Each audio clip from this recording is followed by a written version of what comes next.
রাহুল শহর থেকে গ্রামে এসেছিল পরীক্ষার চাপ থেকে কিছুদিনের মুক্তি পেতে। দাদুর বাড়ি গ্রামের এক পুরনো কাঠের দোতলা। সব কিছুই স্বাভাবিক মনে হচ্ছিল, কিন্তু একটা জিনিস তাকে বারবার ভাবাচ্ছিল।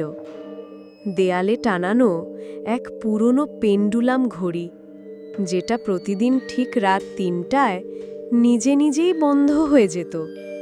এক রাতে হঠাৎ ঘুম ভেঙে রাহুল দেখতে পেল ঘড়িটা বন্ধ, কিন্তু কাচের ভেতরে অদ্ভুত একটা ছায়া নড়ছে, যেন কেউ ভিতর থেকে তাকিয়ে আছে। ভয় পেয়ে সে কাছে যেতেই ঘড়ির ভেতর থেকে হঠাৎ একটা হাত বেরিয়ে এলো। চিৎকার করে পেছনে সরে এলো রাহুল। ঠিক সেই সময় দাদু ছুটে এলেন। দাদুর মুখে তখন ভয় আর ক্লান্তি। তিনি ধীরে বললেন, তোর ঠাকুরদা এই ঘড়ির নিচেই মারা গিয়েছিল, সেই থেকে ও ফিরে আসে সময় ঠিক করতে। রাহুল থমকে গেল। সে আবার ঘড়ির দিকে তাকালো। কাচের ভিতরে নিজের মুখ দেখছিল, কিন্তু হঠাৎ তার কাঁধের পাশে আর একটা মুখ ঝুঁকে এলো, একেবারে গা ঘেঁষে।